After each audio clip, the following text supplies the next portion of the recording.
अजीज़ तलबा और तालबात, Farooq foundation online school के ज़रिए यकसा नसाब के मुताबिक तालीम हासिल करें।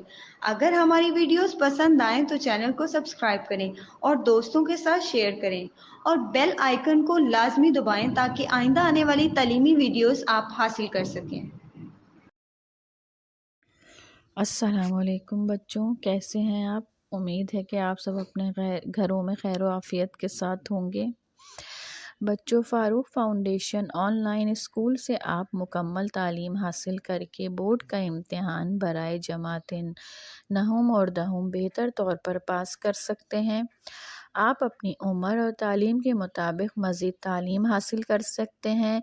वालिदैन के से फ़ोन या कंप्यूटर पर हमारी वीडियोस के ज़रिए तालीम हासिल करने की दरख्वास्त करें। रोज़ाना 1 से 2 घंटे ऑनलाइन पढ़ाई करें और जब आप स्कूल जाएंगे तो आपको मज़ीद किसी मदद की ज़रूरत नहीं होगी। इस तरह पढ़ाई करके आप अपना वक्त और वालिदैन के अखराजात में बचत कर सकते हैं। ऑनलाइन स्कूल की कोई फ़ीस नहीं है। आप जूम पर भी क्लासेस का फ़ायदा उठा सकते हैं। हर मज़मून की मुकम्मल तालीमी वीडियो मौजूद है। बच्चों, उम्मीद है कि आप सब इससे फ़ायदा उठाएंगे। Auzubillahiminash-shaytanir-rajim. Bismillahir-rahmanir-rahim. Assalamualaikum students. I hope you all are doing well. So as you all know students, we had started chapter number 7 in our previous video, which is all about respiration. So what is respiration? As you already know that respiration is a chemical reaction that occurs in our body. The body gets its energy from a chemical reaction which takes place in the cell or in the body. This chemical reaction is called respiration. Respiration takes place in plants and in animals both. There are two different types of respiration: aerobic respiration and anaerobic respiration. Aerobic respiration means with air, means with oxygen, and anaerobic respiration means without air, without oxygen. During respiration, the energy holding the glucose molecule together is released. Carbon dioxide and water are produced as waste products. So students, respiration में basically हमने पढ़ा था कि respiration क्या होती है। हमारी body को कंटिन्यूस चाहिए होती है, एनर्जी की नीड होती है, कंटिन्यूसली उनको एनर्जी जो है वो चाहिए होती है। तो एनर्जी उनको कैसे मिलती है? जो हम हमारा जो फूड का इंटेक होता है, जब हम फूड लेते हैं उसमें होते हैं carbohydrates and fats. Carbohydrates and fat convert होते हैं ग्लूकोज में, और ग्लूकोज जो है ऑक्सीजन के साथ कंबाइन होकर हमें प्रोवाइड करता है energy. Carbon dioxide and water, energy हमारी जो है वो बॉडी जो है वो यूज़ कर लेती है। कार्बन डाइऑक्साइड एंड वाटर जो है वो वेस्ट प्रोडक्ट होते हैं हमारे। इसके बाद हमने अपनी लास्ट वीडियो में पढ़ा था different between respiration and breathing. So students, respiration जैसे आपको पता चल गया, रिस्पायरेशन प्रोवाइड करती है एनर्जी, जबकि breathing is a ventilation of the lungs की वेंटिलेशन हो रही होती है। हम इनहेल कर रहे होते हैं ऑक्सीजन एंड हम एक्सहेल कर रहे होते हैं कार्बन डाइऑक्साइड। सो ये था difference between between respiration and breathing. इसके बाद हमने पढ़ा था डिफरेंट चीज़ें हमने पढ़ी थी। How does anaerobic respiration work and how does aerobic respiration work. So बिल्कुल लास्ट में हमने हम जो हमारी बिल्कुल लास्ट हेडिंग थी उसमें हमने पढ़ा था कि एनाएरोबिक रिस्पायरेशन किस तरह काम कर रही है। तो जैसे कि एरोबिक रिस्पायरेशन में ग्लूकोज जो है वो कन्वर्ट होती है carbon dioxide, water and energy में, किसकी वजह से? ऑक्सीजन की वजह से। एनाएरोबिक रिस्पायरेशन में ऑब्वियसली जो है हमारे पास ऑक्सीजन नहीं होती, विदाउट एयर विदाउट ऑक्सीजन हमारी रिस्पायरेशन हो रही होती है, तो वो हमें एनर्जी प्रोवाइड कर रही होती है, लेकिन एनर्जी थोड़ी कम लिमिट में होती है, कम क्वान्टिटी में होती है। सो ग्लूकोज कन्वर्ट होता है उसमें एक हाफ वे प्रोसेस में, जिसको हम लोग हाफ वे प्रोडक्ट में, जिसको हम लैक्टिक एसिड कहते हैं। लैक्टिक एसिड फर्दर जो है वो विद ऑक्सीजन कन्वर्ट होता है carbon dioxide, energy and water में। लैक्टिक एसिड जो है वो मोस्टली प्रोवाइड कर देता है थोड़ी सी एनर्जी हमारी बॉडी को, लेकिन जो कि जो है वो एक लिमिटेड टाइम के लिए होती है, और लैक्टिक एसिड की प्रोडक्शन की वजह से हमारी बॉडी या हमारे मसल जो है वो बहुत ज़्यादा जल्दी फटीग हो जाता है। So our new topic is energy without oxygen in plants. Without oxygen energy किस तरह जो है वो बन रही है या फिर प्रोवाइड की जा रही है प्लांट्स को। Plant cell like animal cell can respire anaerobically if they need to. However plants do not produce lactic acid, they make ethanol and carbon dioxide instead. Anaerobic respiration in plants can be summarized like this. तो students, animal में तो anaerobic respiration में energy किस तरह मिलती है animals को, इस तरह कि वो लैक्टिक एसिड में ग्लूकोज जो है वो कन्वर्ट हो जाता है, हाफ वे प्रोसेस में हाफ वे प्रोडक्ट हमें दे देता है और हमें एक जो है वो समझे हाफ अमाउंट में एनर्जी जो है वो मिल जाती है, थोड़ी सी कम अमाउंट में, जो कि हम लोग लिमिटेड टाइम के लिए यूज़ कर सकते हैं। लेकिन क्योंकि प्लांट्स के पास ग्लूकोज जो है वो लैक्टिक एसिड में कन्वर्ट नहीं हो रहा होता, तो उसका मिड पॉइंट क्या है कि वो कार्बन डाइऑक्साइड में वाटर में कन्वर्ट होने से पहले किस में कन्वर्ट हो रहा है। सो यहाँ पे ग्लूकोज ब्रेक डाउन होता है without oxygen, ethanol and carbon dioxide में, और हमें मिल जाती है एनर्जी जिस तरह हमें एनिमल सेल में मिल रही होती है लैक्टिक एसिड के साथ। सो ग्लूकोज कन्वर्ट हुआ, ब्रेक डाउन हुआ विदाउट ऑक्सीजन, किसमें, इथेनॉल एंड कार्बन डाइऑक्साइड में। तो ये हमारे यहाँ पे हो गए mid way product, half way product and energy हमें मिल गई। The roots of the plants living in waterlogged soil have to use anaerobic respiration, otherwise the plant dies. However, the plant must return to aerobic respiration before the level of ethanol in the cells become too high and kills the plant. So students, जो हमारी roots of the plant living in water logged यानी soil, यानी कि वो सारे plant जो हमारे ऐसे एरियाज़ या फिर ऐसी सॉइल में रह रहे हैं जो पूरी तरह से पानी से भरी हुई है, वहाँ पे प्लांट्स यूज़ कर रहे होते हैं एनारोबिक रेस्पिरेशन, अदरवाइज प्लांट जो है वो मर सकता है। However the plant must return to aerobic respiration, लेकिन प्लांट के लिए ज़रूरी है कि वो एनारोबिक रेस्पिरेशन की कुछ लिमिटेड टाइम के बाद वो कन्वर्ट कर ले अपने आप को, रिटर्न दोबारा जो है वो एरोबिक रेस्पिरेशन की तरफ आ जाए, बजाय इससे पहले कि इथेनॉल का लेवल जो है वो प्लांट में बहुत ज़्यादा बढ़ जाए और वो जो है वो प्लांट जो है ख़ुद से मर जाए और प्लांट जो है वो टॉक्सिक हो जाए, टॉक्सिसिटी उसमें ज़्यादा क्रिएट हो जाए। लैक्टिक एसिड, जिस तरह लैक्टिक एसिड की तरह प्लांट में इथेनॉल ज़्यादा जो है वो प्रोड्यूस ना हो और प्लांट दोबारा अगर एरोबिक रेस्पिरेशन की तरफ आ जाएगा तो दोबारा से उसको इथेनॉल जो है वो इथेनॉल का लेवल बहुत ज़्यादा हाई नहीं होगा। जिस तरह के यहाँ पर ट्रीज़ हैं ये वाटर लॉज सॉइल में है जहाँ बहुत ज़्यादा पानी है, तो ऐसी सूरत में प्लांट एनारोबिक रेस्पिरेशन कर रहा होता है कुछ टाइम के लिए, लेकिन कुछ टाइम बाद उसको ज़रूरी है कि वो एरोबिक रेस्पिरेशन पे स्विच करे, वरना प्लांट टॉक्सिसिटी से, इथेनॉल की हाई प्रोडक्शन से मर सकता है। Yeast is a microscopic fungus which can respire anaerobically or aerobically depending on oxygen levels. When little or no oxygen is present, yeast break down glucose into ethanol and carbon dioxide with the release of energy, a process commonly known as fermentation. The yeast uses the energy to live.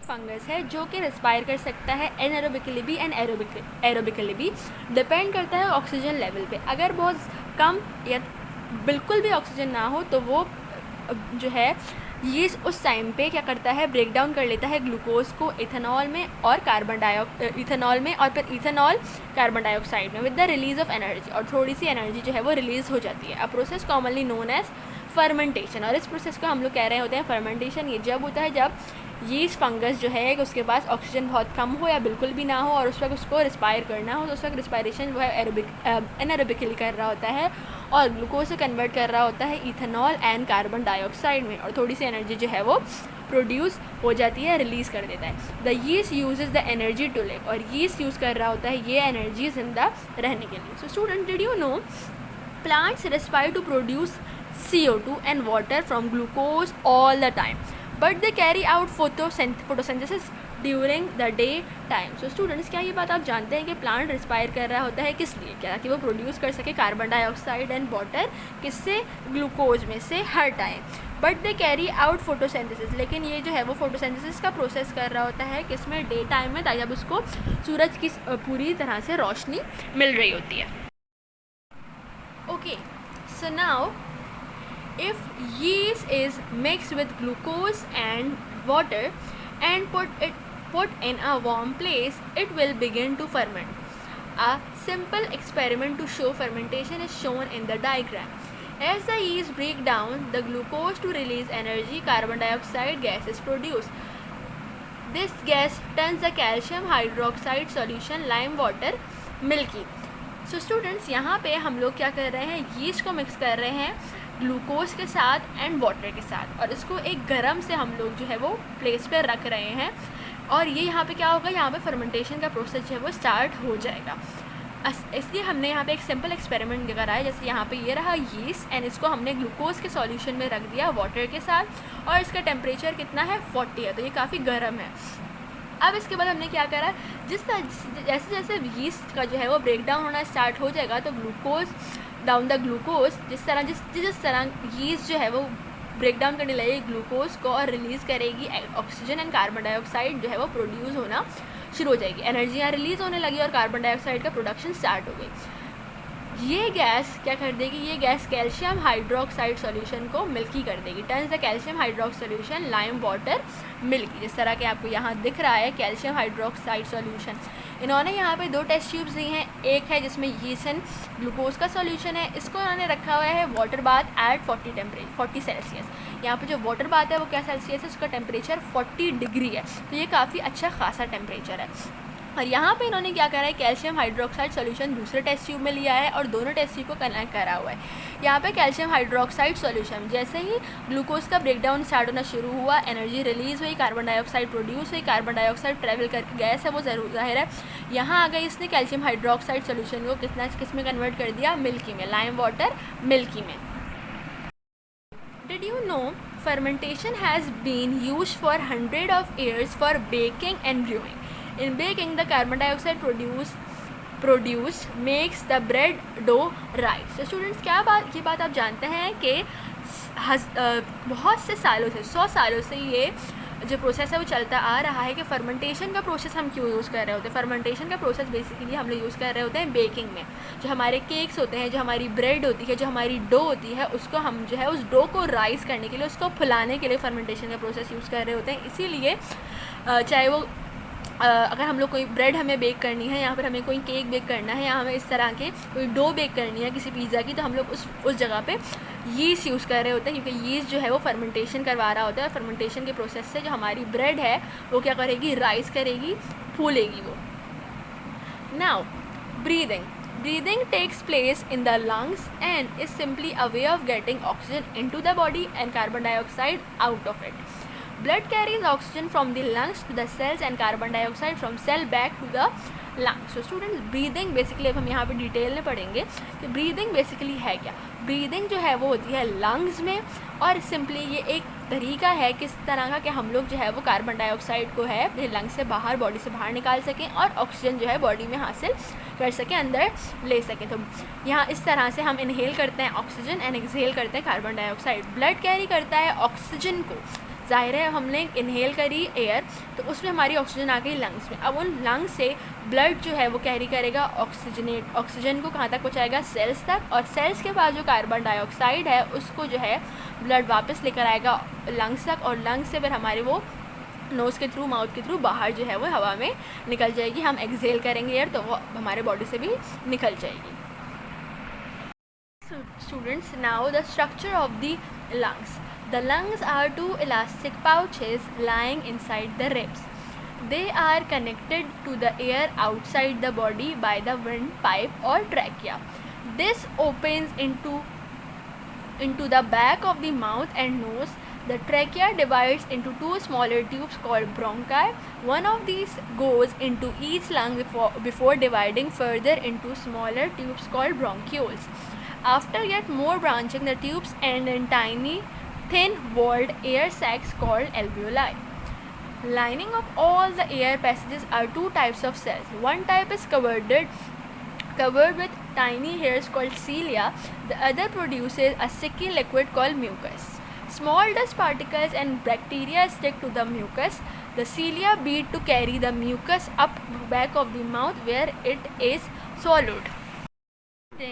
Lungs basically है क्या, lungs का structure कैसा है। Lungs एक elastic pouch है जो कि हमारी रिब्स के इनसाइड व्यू में है, रिब्स के अंदर है। ये कनेक्टेड है, they are connected to the air outside the body by the windpipe. अब जो लंग्स हैं ये आउटसाइड द बॉडी से किस तरह कनेक्टेड है, ये हमारी बॉडी से कनेक्टेड है विंडपाइप और ट्रैकिया के ज़रिए, जो कि this open into back of the mouth and nose. और ये ओपन होते हैं किसमें, ज़ाहिर है जो लंग्स बने हैं वह लंग्स के बाद जो अब हमारे ट्रैकिया या विंडपाइप जो है वो कनेक्ट हुआ हुआ है हमारे माउथ से और नोज़ से। The trachea divide into 2 smaller tubes called bronchi. Trachea divide हो रहा है 2 स्मॉलर ट्यूब्स में, जिसको हम कह रहे हैं ब्रोंकियाई।